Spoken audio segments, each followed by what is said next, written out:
They better. They think we a lower class of people than them. They prejudice like white people. We get to prison, Mexicans will start like you ain't. Like I'm telling you, they prejudice. I learned in prison. They is prejudiced. They think they better than black people. Mexicans.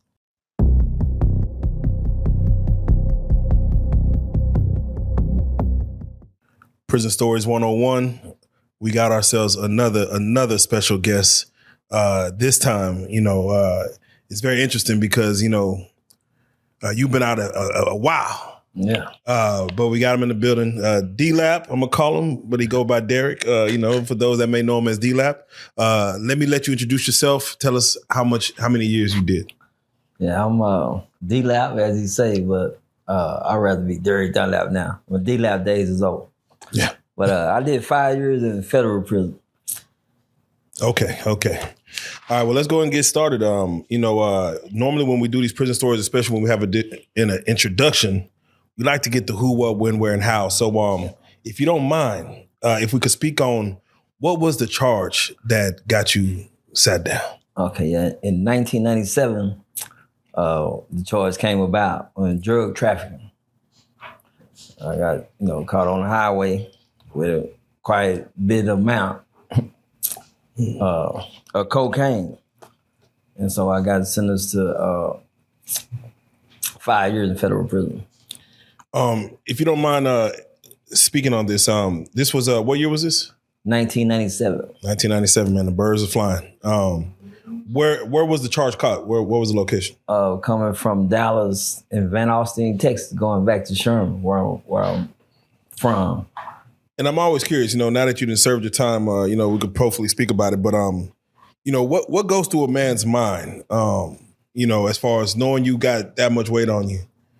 And, technically, are you even worried about laws at all? Are you like, when you get in the car, you like, all right, we got to be on P's and Q's? Or you just kind of be like, man, this is, if it's going to happen, it's going to happen. I'm going to be nonchalant about it.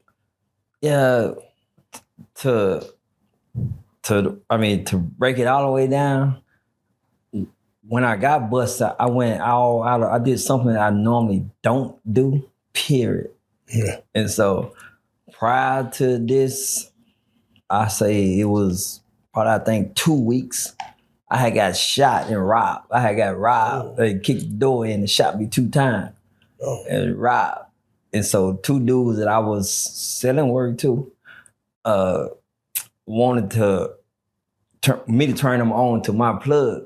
And so I charged them a certain amount of money I take them to my plug. So I got with them like something I normally don't do, period. Well, I accepted this and let them go with me, and we go to do this transaction. And so, like I said, I had got into a robbery situation. Then one of the dudes that I was dealing with was one of my partners. He had got into it with across town, like gang type of shit. And one of his cousins was with us, and he lived in McKinney. And so I stopped in Van Alstyne, that little town where I got busted coming back. So it all makes sense when it go down. But right there, I was young, and them two, we had hoodies on. We were, look, Van Alstyne very small, little town. We went to the store with hoodies and shit on.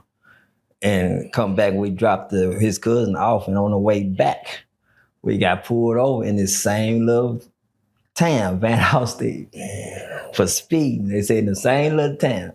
But I'm thinking that the same little car, us getting out this car, them hoodies on, happened to see this same car come back and pull us over. So I was just going 5 miles over the limit. Oh, man. And that just so and so. So then, like I said, I just got shot. And the other dude in the car, too, I think he had just got shot too. There was only one dude that I said, you need to get it and run. Yeah. And he panicked. He panicked and didn't run. So we couldn't run. I just got shot, like I said. So we were stuck with all the weight and it made a big case, and I was gone. I was done. All right. Next it goes to you gave us the win 1997, and you gave us the where as far as location. Your trial was handled in. Yeah, I pleaded out in Grayson County. Pleaded out. Okay, that's the Eastern District in the federal thing. I pleaded out. Okay. How old were you at this time? I was 27. I was about 27. All right. We try to understand before we get into the actual stories is, the why. Whenever we look at a situation where, you're moving weight, the police pull you over, you're sitting in front of a judge, you're looking at, however much time, we always like to ask why. Why do you feel that was the lifestyle you chose? Was it for the money? Was it for the women? Was it for the fame? What was the reason behind saying, I'm going to make these plays? The lifestyle I chose. Like I said, I hated school. I ain't like school. And lifestyle I chose. Like I said, I liked to went to the Army. And I had a bus ticket and everything. But shit, when I was in high school, I had worked part-time in a foot action. And there's a black dude that was the manager, and he told me whenever he become, he was assistant manager at the time. Anytime he come to manager, he'll make me assistant manager. Yeah. So with my bus ticket to the Army, I tore that motherfucker up and then go to the Army. And I started hanging out as assistant manager, but start selling drugs as assistant manager in the foot action. And started selling drugs. And then the money came, I powered the assistant manager job. So I went strictly selling drugs. So I made the choice, the decision to sell drugs, to be a drug dealer instead of anything else. I didn't like school. I didn't even think about college. For you, you had a small town. How easy was it for you? At that time, it was real easy. White people were slow. They were behind. And they were real slow. At the time, it was real easy. And that's why it was easy to get caught up when you kept on trying to get bigger and bigger and bigger. Was that your biggest haul? That time you got busted with? That was so you got hit with the biggest haul. Yeah. Were you nervous at all? You just got shot and robbed.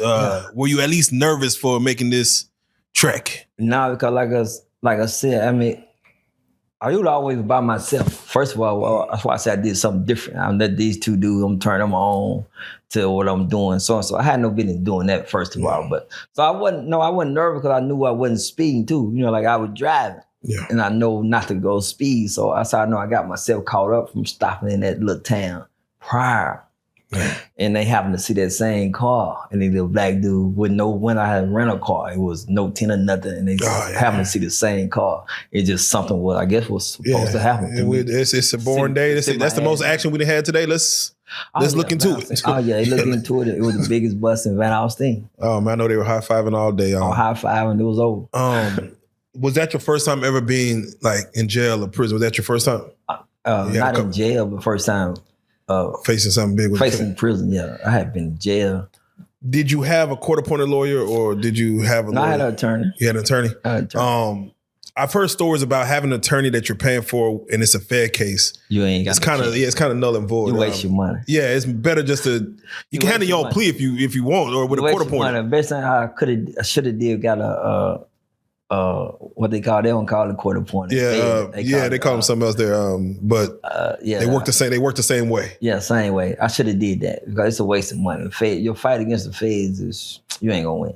Yeah, man. Especially if they be like, well, dead to rights, we kind of got you. Win. I ain't gonna make you plea out. What were they offering you early on, or was it? Feds, it don't work like that. The feds they go by your criminal history. It's a sentence guideline. Yeah, sheet. So whatever you did prior, your criminal history. The point system. And so he's going to hit whatever, like say I was blessed instead of getting caught with some crack, I got caught with powder. Yeah. A lot of powder. If it was crack, I would have got 30 years. I would have been out of there. But since it was powder, it's some white people for white people. Yeah. So I made it with that, but it ain't no offer. It's whatever you hit on the guideline. So that's what you're going to get. What they offered you was what was hidden for you. Yeah, it was hit. Yeah, they don't do no offer in the Fed. Whatever you this is what, on that where you at, what is the month sale, right? Go by months, go by the years. And that's what you're gonna get, regardless. And then when you get it, and they're gonna give you the exact date you're gonna get out and everything, it's over. They're gonna get it's over. Who did you leave behind during this stint? Who was in your life? Who was affected by you going to sit down for 5 years? What I was 27 then. I had four kids. I had four young kids then. Yeah. I had 4 young kids, and like I said, I wasn't married, so I ain't leave no wife or and my kids I left them behind. My mom was disappointed But she told me from the jump, if I get myself into something, I have to get myself out. In that situation, I couldn't get out. So, she was hurt. I hurt, I hurt her. Did you know if you were to get caught, how much time you were probably looking at? Like, did you know what fitted the crime? Yeah, I ain't even think. I ain't get to that part. I never thought I was gonna get caught. When you doing shit like that, you don't think you're gonna get caught. I'm telling you, jeez. So yeah, I didn't even think about it. Sure didn't think highway fed. I ain't never thought I was no fed shit. Nah. How was it facing the judge? When the judge come out to you about to take this guilty plea, you about to go through it all. You looking at these years. How was it? What was going through your mind as you looking at, man, I gotta sit this time away? Man, it's depressing. I done fucked up. Yeah. I done fucked up in a bad way. Ain't nothing I can do about it but get myself mentally prepared to go handle the situation. It's a bad feeling. You done fucked up real bad. Did you you didn't bond out anything? You sat the whole time? Yeah, no bond. Yeah, feds. I had no bond. I stayed in the county 7.5 months. Oh man, before I could go anywhere, and that's the rough part of the time in the county. Yeah, that's the roughest part. That's the roughest part in the county. Which county? Where were you at? Grayson County. Oh, President. It was rough. Yeah, I can only imagine. We're gonna get there. We're gonna get there. Where all did you serve time at though for the overall 5 years? I started out. I went to Seekerville. Is the whole though. Then I went to Oklahoma City, is where they transfer you to wherever you're going. So I flew. Shock, the movie, what's the U.S. Marshal? Yeah. That shit true. It's true. It's not fake. You're going to be shackled hand and feet on a plane. I flew from Oklahoma City to Oakdale, Louisiana. Oh, damn. So I first went to Oakdale, Louisiana, shackled on a plane. So I went from How you take a piss? Huh? How you take a piss? Shit, you can't. You can't. You got to hold it. Until you land. Hell yeah, you can't go take no piss. Damn, shit, okay. You shackled like that for real. In real life on the plane. If it crashed, you fucked. Damn. But yeah, I went from plane from Oklahoma City to Oakdale, Louisiana. And then I went from Oakdale, Louisiana to Texarkana. And then I went back to come home in Hutchinson, Hadway. Then I came back to what's name. So I went to Louisiana, Texarkana, Oklahoma City. Okay, so did anyone, as you were, you're about to start this process, what were your thoughts of prison? Like, did anyone give you like, you have any homeboys that already came out to, anybody give you preparation of what you're about to experience? Yeah, not no actually homeboys, but I was Tim. I was considered a pretty boy growing up.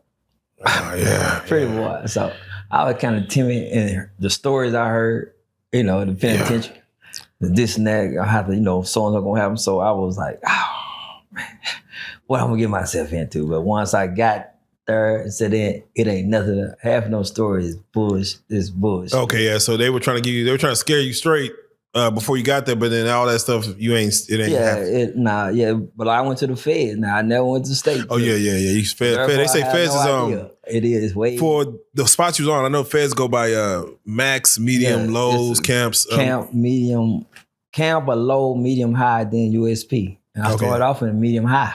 And so that was pretty. That ain't it's easy as the Fed. The easiest in the Fed is the camp. Yeah. But I started off medium high. Then I went to the low. Then I went to a camp.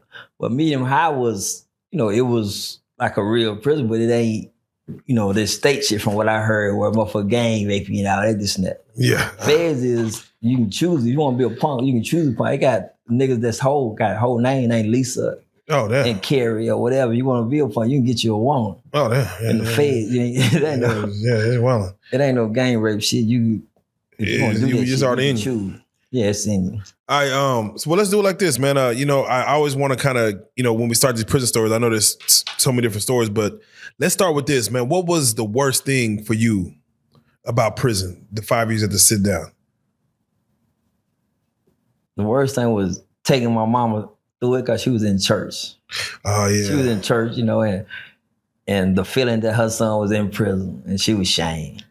I hate that for her that she had to go through. Like I said, I was raised right. I just chose to do that, and I was. Did your mama benefit from the money that you were getting? Oh, she used to wear little necklaces and chains and shit. Okay, yeah, she didn't think about it then. Yeah. See, Oh yeah, she wore necklaces and shit, chains and shit, money and shit. But you know, her little feeling was hurt when the church people was saying, you know, hey, Derek is in, you know, prison. You know, so I hate that part. And the other part, like I said, don't care. I let them kids. They were young. Yeah, the I kids. left them kids out there. You knew you had 5 years. How was it mentally going into prison, knowing you had 5 years? Some people, you know, got 30 plus, 20 plus life. How was it for you, and what was your mentality of how you gonna do that time? Only knowing you only have 5 years to get through. Shit, it's rough. It's rough at first when you knowing you gotta go somewhere and you can't get out. I mean, you can't get out at all. You can't go home. You can't do nothing. It's rough, but it's like this: when you get to wherever you're going, you make a choice. You can either do everything you can do to try to, like you were doing in the streets. Like, you know, when you get there, you can shoot dice, you can get Hoosier, drink, you know, do all that kind of shit that you were doing in the streets. If you think it's gonna help your time, you know, you'll do that. Try that. I started off doing that, thinking that's gonna help me, but I finally woke up after a year. Yeah, okay. It took about a year to like, man, fuck that shit. If I from my experience, the dudes that did that, they had the same mentality. When they got out, they did the same shit. Cause you can do the same shit, really shoot dice and all that shit in there. Yeah. If you keep doing that, you get out, you're gonna do the same thing. So I decided I got a job in the library, I was a library clerk. Okay, yeah. And so when I got the library clerk, I started reading books and started changing. I ain't do that, none of that shooting dice, none of that hooch and shit. I quit all of that shit and started reading and started trying to change my mental thought. Were you a reader before becoming a librarian? In my life, I never read a book in school. I never read a book in my life. I was okay. I wasn't smart, but I wasn't dumb. I could cheat. Got there if I had to on tests. What was it? Read not one book. You just didn't care to. You just didn't care to read. It just wasn't fundamental. Yeah, I didn't care. It didn't have to. I made it through the tests and shit about whatever I knew or cheated. Like I said, but I never read not one book all through high school. My whole life till I went to prison. First book I ever read when I went to prison. Do you remember the name of the first book, or do you remember? Yeah, I remember the first one. What was the Bible? The first book is the Bible. Yeah, but I say, do you start reading the Bible like Genesis? Pop it open. No, the whole from first page to the end. Dang, you went through it all. Yeah, I got put in the hole in the county. They were fighting this shit. So when you go in the hole, you ain't got really nothing but time. All they give you in there is the Bible. The Bible. So when I started reading the Bible, I read them up from first page to the end. I'm curious if you don't mind, because this is this is news that we could probably all use for a person who's never read a book. For you to finally go to prison and say, "Oh, I got time to read," and read the Bible from first page to last page. For those who don't read the Bibles or aren't into church, can you at least speak to what did it do for you when you read that whole book? Like, what did it do for you? A lot of it, the Bible is confusing. A lot of it I ain't understand, I'm telling you the truth. I ain't understand. I was confused, a lot of it. So I had to read it again. Like I said, I done read it like 3 times. Yeah. You got to read it 2 or 3 times to get an understanding of it. Mm-hmm. To me, it's confusing. And there was a lot of stuff that I kind of heard, in church, a couple things. And then a lot of stuff I didn't know. So I was like, okay, kept going. Okay, I started learning a lot of different things. Yeah. And then, but once I got to real prison, it's a lot of Muslim, different religions. So Quran, I got a hold of that to see what's the difference. Yeah. Kim, for those who don't know, because again, as you're in prison with a lot of other religions, which one did you hold to from reading the Bible or the Quran? I started calling myself non-denominated. Before I went, I used to call myself a Christian, Baptist. So wait, for you to go to prison, it made you, I'm not even claiming No, because things in the Bible, I believe, and some things I don't. In the Muslim, in the Quran too, things I believe and I don't. But one thing that really made me change to non-denominated because only part about Jesus Christ being God, only forgotten Son. That's the only difference between people don't understand between the Quran and the Bible. That's the only really difference. They don't believe that Jesus is special, God, only forgotten Son. They believe that he's a disciple just like Moses and the rest. Oh, okay. That's the big difference between the different books that people don't understand. And I believe Yeah. I believe that too. So hold on, wait. So for you being non-denomination, that means just those particular studies, while you're in prison, you just didn't take on to those. You're like, I'm gonna just have my own belief and I'm gonna do my own way. Okay. And believe what I believe out of the one of them, and believe what I believe out of the other one. There you go. And I'm put it make you the better person. There you go. Food for thought. Food for thought. From all that I learned, all you need is a relationship with God. I don't care what the name, you can name it Allah or God, whatever. Yeah. But I do believe it's some him, where you whatever, she or whatever, whatever you want. Yeah, whatever you want. Name. You had said on another podcast, you had spoke on a book you read. I forgot it's called The Coldest Mountain. The Coldest Winter. Coldest Winter. Yeah, you said that was a good book. You remember what was it about that book that held you? Because it's probably the beginning of my reading sessions and shit, and it was something I could relate to. It was some street shit. That's what always makes it easy. Yeah, when I could picture these corners. Like, okay, it was some street shit, and I got into it, and didn't stop until I finished it. It was something I could relate to. So some street shit, street activity. That's why it was so good to me. I could get into it. What was your average day in prison like? Average day or average week? Like what gets you through it? Like, was it letters? You gonna get up, work out, do like what was it? Oh yeah, letters. That's what people need to understand. Letters, it help you through so much that anybody in the free world will never believe. It'll help you so much just to get a letter. It'll help you, give you strength, make through the day, go to mail call, and your name never call. It make it even worse. If you go to and your name call every day, you get stronger, and they think you're important. So you get stronger. I heard stories about some people will write themselves just to get the name, just to have their name called. It means so much mentally. It means so much mentally. If you don't get none of it, it's just like you already fucked up. You're a lost cause. Nobody don't care. But you getting mail coming every day. Everybody gonna look at you as something. That's what I'm gonna ask. How often does it come in? Feel like you something. Yeah, because they yell it out in front of everybody. Hey. So everybody know you got something. You're doing, wherever you live at, it's different dormitories and shit wherever you live. And they mail call, everybody gather in a big circle. Oh yeah. If you go every day and your name ain't called, man, it's gonna make your time harder. It's gonna break you down. Nah, for real. Damn, they really don't give a fuck about me. Man, thank you for saying that, because I don't think people know how important it is to at least maybe send just even one page letter. One page. Paragraph. You write one letter. I mean, one sentence. One sentence. That does a lot. On it. Yeah, you hear your name called and give it to you, that's going to make your day way better. It's going to help you. Just one sentence. If people don't understand that. That's why I went back to Fatima I was talking about. Yeah. She know how important it was. I used to get like 8 or 10 cards at a time. I really thought I was bad at special cards. She used to put 8, 10 cards together, and then like every day I'm getting 8, 10, 11. Just call anything, my name. They like I really was the one. Oh, that's a blessing. Yeah, now I'm gonna say people just stuff like that. I'm gonna tell folks just write one sentence a week or one sentence a day and send it. That's a card to put a stamp on. Yeah, that'll what do the job. What is important when you mail call and they call your name. Come on. That's what the best to help you. But if you don't, it's hard, especially when you got no people, no money. Yeah. Or nothing. It make it rough. But I was blessed, like I said, back to Fatima.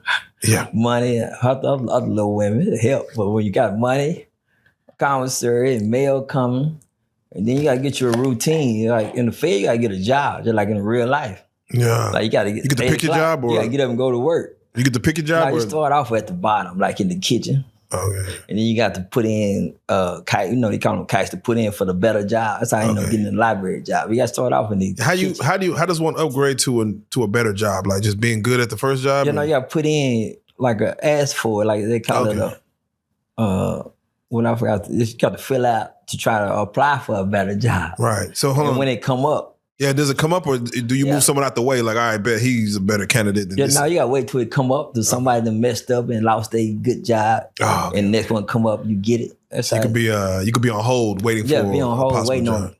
But them good jobs, like I'm talking about the library clerk, you only get like $50 a month.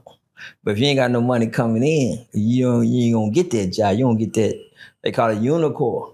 Oh yeah, I heard unicorn. Yeah, it's like they slave you working 8 to 5, but you getting like $190 something a month. To them, they think they kicking, they rich, but shit, they slave you for cents or whatever. Yeah, cents on the dollar. Yeah, but if you don't got to work that hard, you gonna get a like library Cadillac job. Like me, if you got money coming in, $40, $50 a month, you don't care long you ain't working hard. Yeah. But Unicorn, your ass working for you gonna work for that. You gonna work for that $160 5 days a week. And you did, $197 by the end of the month, $197. Damn.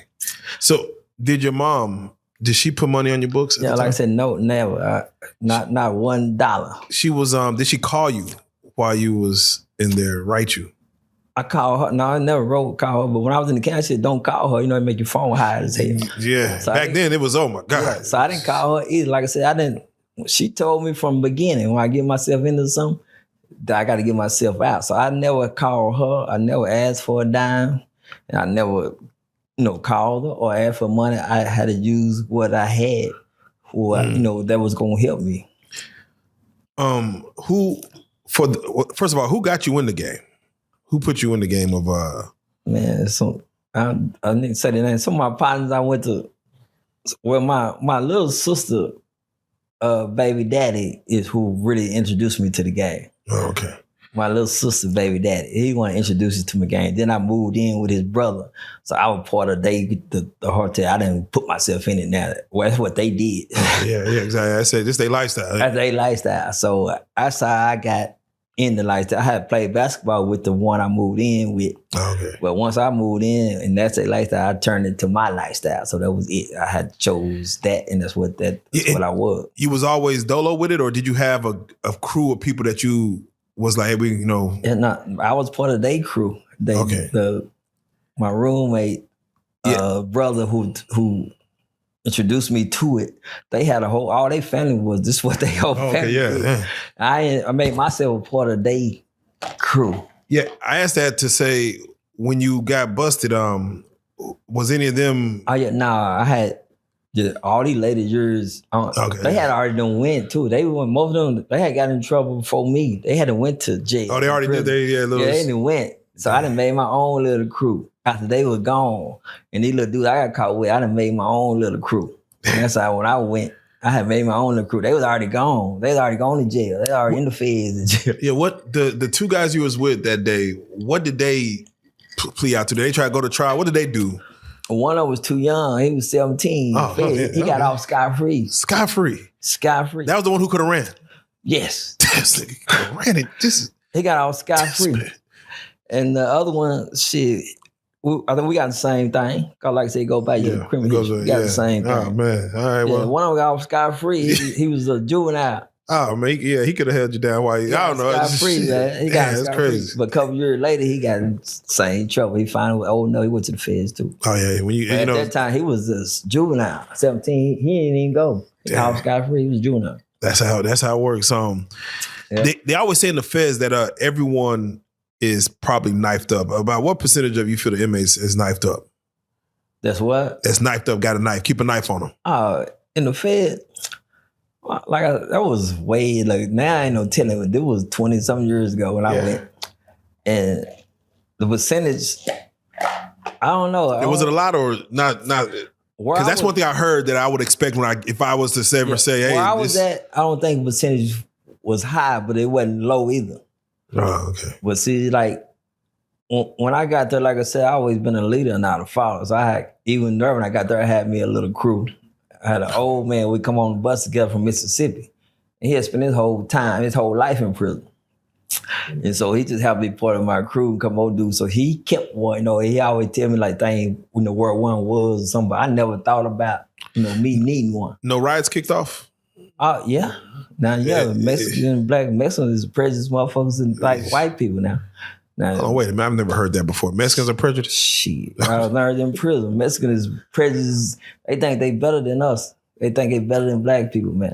Hey, well, they work harder? They run faster? Man, they just think they better. They think we a lower class of people than them. They prejudice like white people. You get to prison, Mexicans start like you ain't. I'm telling you, they prejudice. I learned in prison. They is prejudiced. They think they better than black people. Mexicans. I heard the Mexicans have a better community as far as. I think they better than black people. Yeah. Do you feel like they just ride together? If some pop off, one Mexican don't matter, we all Mexican. Oh yeah. Or is it per the gangs, kind of how black was? No, all Mexicans with Mexicans. Oh yeah. When they jump out, Mexicans and blacks where I was, Had to ride, all the time. They shut it down for a week. You can't come out your damn room for like a whole week until they open it back up. Though. Oh man. Oh yeah, that shit happened like that. This is back in '97 too. How was the gang activity back then in Fez? Was it more people just in their cars, or was it like you in the cars? Okay, you weren't running no gangs. Like I was from Sherman, small town, so Sherman people mostly playing Dallas. As a car. In Houston, like when I was in Louisiana, it was a lot of Houston people and Louisiana people. So Houston niggas Dallas though, Houston they don't fuck with Dallas. And Houston's gonna be Houston. It's gonna be a Houston car. Ain't no Texas, Louisiana. It was Houston.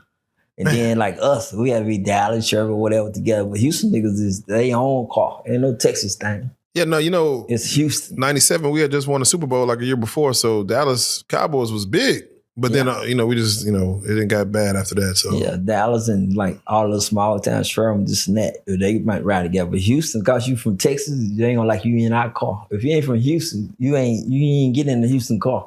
Yeah. When you in another state, like that, Houston is Houston. He said we gonna split it up. Yeah, Houston, they own car. For you, how was it? There's no ladies in there. Like you said, you went in probably with a pretty boy mentality, or from what people told you. Did you ever have any like guard COs that kind of fucked with you a little bit, like that you could have made a move on? Thing that I can't believe I didn't have. Like I never got me one. Most niggas get them a CO and have we kill them, have them send money. I never could get me one. Man. Did you try? Was it too shy? Too shy. Too shy. I ain't never get me one. Yeah, I'm about to say, did you ever try to shoot your shot? Or you just feel like, man, I'm just not aggressive enough at this. I wasn't aggressive enough. I guess I never got me one. But yeah, niggas get them for real in real life. They get them COs that like them. Start liking them somewhere, they leave their husband and all kind of shit. Yeah, I've heard so. I guess I was too timid. I never got me one. Out of all year. Well, I play like I like one every day. I'm like, I go see my woman, but she wasn't my woman. You got to put shit like that in your mind. Put shit like that in your mind. What is the most valuable thing in prison, would you say, to have and to hold? The most valuable thing, have somebody on the outside that's helping you. That's the most valuable thing. If you ain't got that, man, you in trouble. Yeah. That's worse. Man, prison almost next thing to death. I'm gonna tell you, if you ain't got no help, man, I can see someone you gotta going be in. mentally strong. If you're not mentally strong, you're gonna come out crazy. Something wrong with you. Crazy. It's that rough. If you're not mentally strong enough. So you see where prison can mentally break someone. Oh yes. Oh yeah, you gotta be mentally strong to take it. Yeah. Take it to realize that you can't go nowhere. You keep thinking about home, you'll never make it. What do you say the quickest thing to speed up your time? Was it the brotherhood between inmates? Was it just the COs? Was it the books?